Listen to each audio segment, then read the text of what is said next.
Morning Brief is still live right here on Channels Television. Happy New Year once again. Just in case you're joining us, this is the perfect way to start your morning right here. Well, let's get into our first conversation for today. By the way, we're still expecting your New Year resolutions, if that's a thing for you. If you're abandoning it, let us know. Hashtag CTV Morning Brief. But let's meet our very first guest on the Morning Brief. We have joining us in our Lagos studio, Dr. Lanre Olusola, the catalyst. That's what a lot of people know him as a mind and behavioral change expert. Good morning and Happy New Year. Good morning and Happy New Year. It's really an honor and a privilege to be here on the show. Our very first guest. Our very first. Wow. There's probably more confetti right now.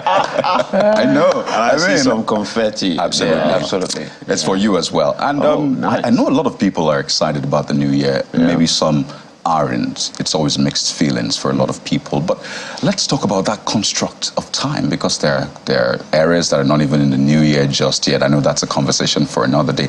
But what's so much ado about the new year?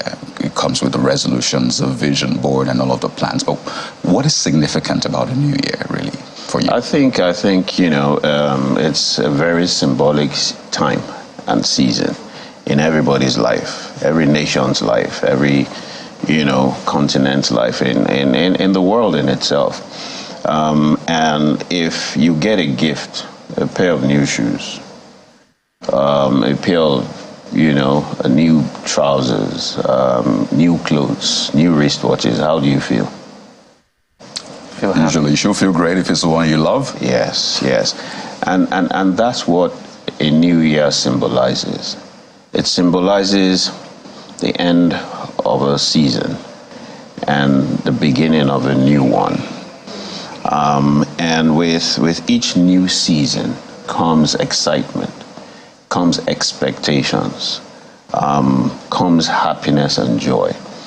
And, psychologically, people reset and restart. And so it is symbolic of, having celebrated Christmas. And everybody is in a good mood during Christmas, because Christmas is a season where we give gifts and receive gifts. Now, the symbolism of giving and receiving gifts is the display of acts of kindness. When you observe people show kindness to other people, it releases what we call dopamine, oxytocin, serotonin, and endorphins. And those are the 4 happy hormones. Those hormones make you happy. Those hormones make you, expectant. Those hormones motivate you. Those hormones, they release joy from within.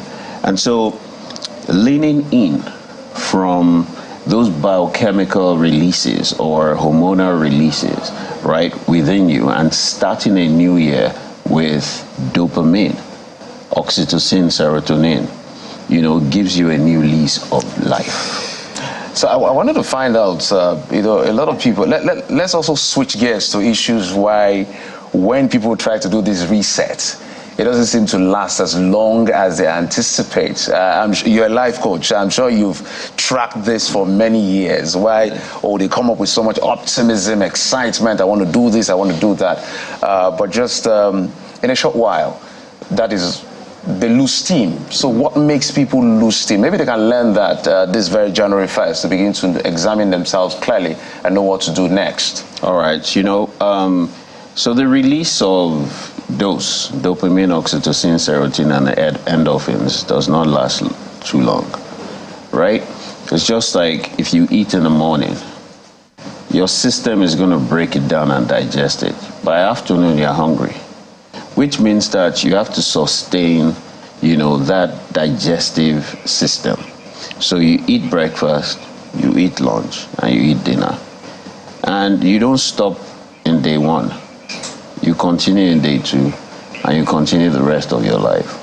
So I think it's an aspiration in futility that leads to frustration. When people think that just getting started, right, or being hopeful, or wishing that they have a great year and they achieve all their dreams will deliver it. It won't. And you should know better when you talk about dose, because you're the catalyst, right? Yeah. That's a chemical term, or chemistry term. So you know better about all of those things. The Nigerians just watched the president's speech, and that's the reality. We're coming off of 2023 that was very challenging, to say the least, for some Nigerians. Some people barely made it through.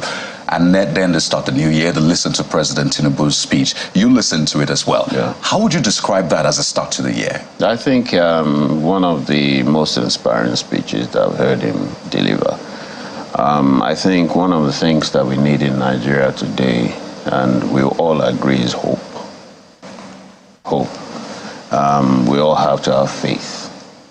And I think one of the most cardinal points in his speech is the fact that you have to take your destiny in your hands and do not expect government to deliver everything for you. Isn't that a contradiction? Because government is meant to be responsible for security, welfare. It's clearly stated. Yes. Of the people. Yes, there's some basic things that government will provide. That's an enabling environment. But your destiny is in your hands. Whether you succeed or fail is in your hands.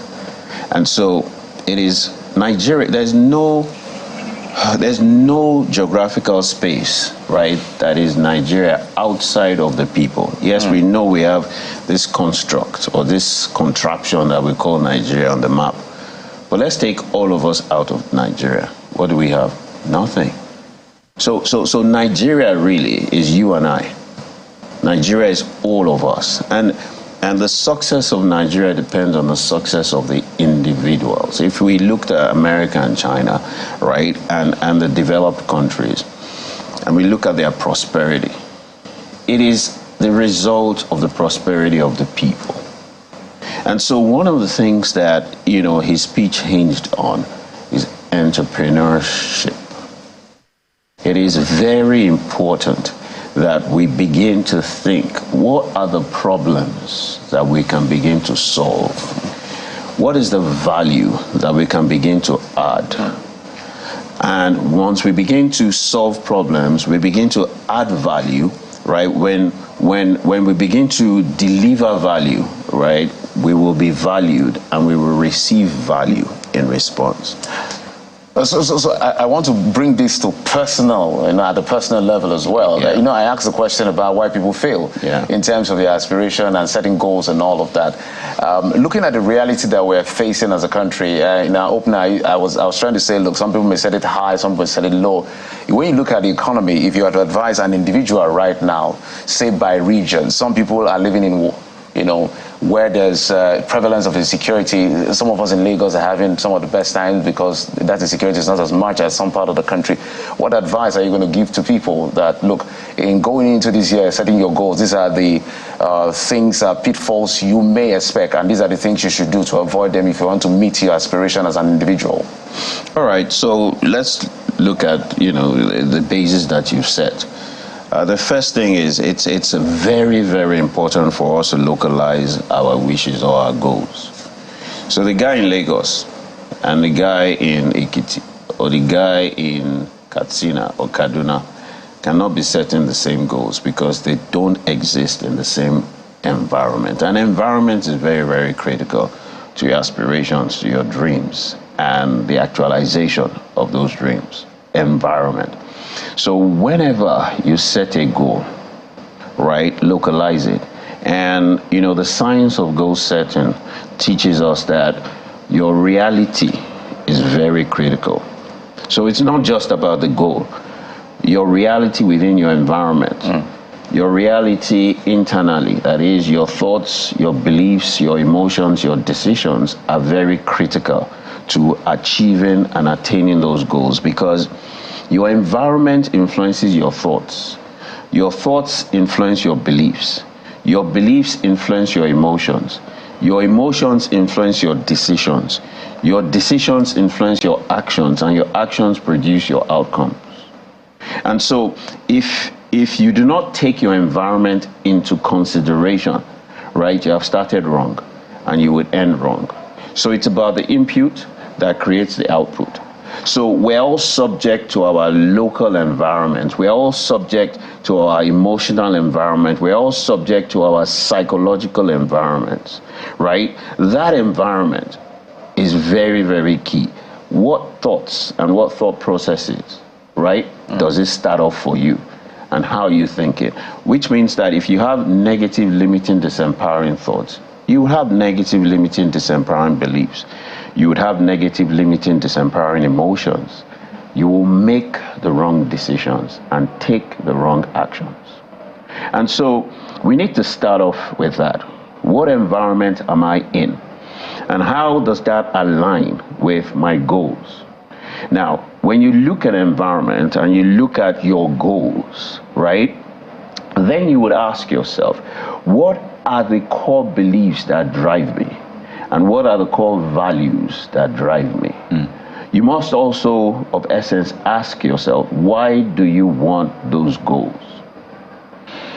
Now, beyond just why do you want it, right, who is going to support you to achieve those goals? Because man is not an island.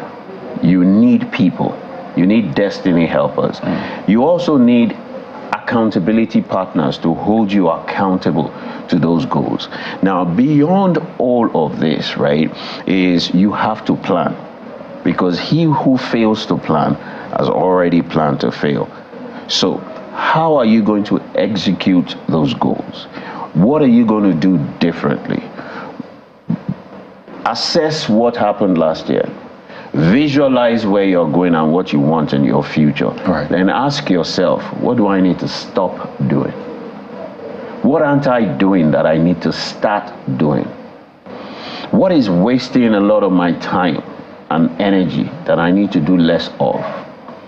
And what is it that I'm not giving attention to? That I need to start giving attention to. Okay, if I so could you just, realize that the whole process of goal setting is scientific. It's not just about wishing. Again, as a catalyst, you found a way to simplify this, and people will say, naturally, you will, because it's something you've done over time. I jokingly asked you before we started this segment, you're not a motivational speaker, and you told me you're a coach. Yes. But, you know, a lot of people will say, some of these things, I take them on board, they don't work. I tried that in 2023, 2022, and you know, surviving Nigeria alone is a 24-hour job, literally. So I like you to arm people with a skill, because I hear that you can make it in Nigeria, and I've seen people make it in Nigeria in spite of all of the challenges and failures from government and people. So is there a starter pack to making it in Nigeria? If you were to tell someone that this, and this is what you can do if you want to make it in Nigeria, and imagine anyway, if you make it in Nigeria, you literally make it anyway. Yeah. What will that starter pack, what would it look like? I would say the starter pack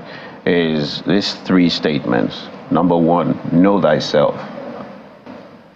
Number two, know thyself. Number three, know thyself. And I'm sure you're wondering, why know yourself 3 times? No, I'll let you explain. It's because if you do not know yourself, you cannot become yourself. If you do not become yourself, you cannot become the best version of yourself.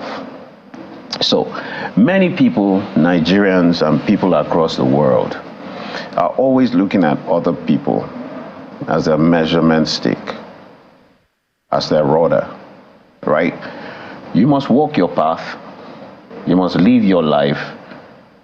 You must embrace your own destiny. And so you must sit down and do a self-evaluation and reflection, and ask yourself some fundamental questions. Who am I? And I'm not talking your name. I'm not talking your profession. I'm not talking your relationships. I'm talking about the essence of your existence. Who am I? But most importantly, who am I not? Right? That is going to eliminate, copycatism, and is going to introduce authenticity and originality. First step. Secondly, what am I? What am I is different from who am I. The fourth question you need to answer is, what am I not? So there are different kinds of spoons, right? There's the teaspoon, there's a tablespoon, there's a soup spoon, right? There's the cooking spoon. So the fact that you identify as a spoon is not enough. What kind of spoon are you? Because that will determine your function, and that will determine how you function optimally. The fifth question you need to ask yourself is, why am I here? What is my purpose? Because you see, you are designed, your entire physical system, neurological system, psychological system, environmental system that you were placed in, right, is to help you shape yourself, right? So why am I here? What is the problem that I'm a solution to, right? And whose problem am I a solution to? Now, most importantly, where are they? Because you see, success, right, and the definition of success is many people's problems. Right. We define success based on someone else's definition of success. So once you answer all of these questions, then you would ask yourself, right, when I die, what legacy am I going to leave behind? And how can I, on a daily basis, leave that legacy? Because every day you live, you write your story. Your story is summarized at the end. So each life you meet, each problem you solve, right, each value you add, that's going to be part of your story. That's your legacy. What a way to start the year. We're starting on this note because we understand how important it is to have the right kind of mindset and to start in the perfect day. In this case, the perfect year. We'd like to thank you so much, Dr. Lanre Olusola, the catalyst. You've given us a lot of work to do, so I imagine a lot of people will be going back to get into that work. By the way, you can follow him on social media. Amazing thing he does. He's a mind and behavioral change expert, also a coach. Thank you, the coach. Thank you. And Happy New Year once again. Happy New Year. Happy New Year, Nigerian. Thank you.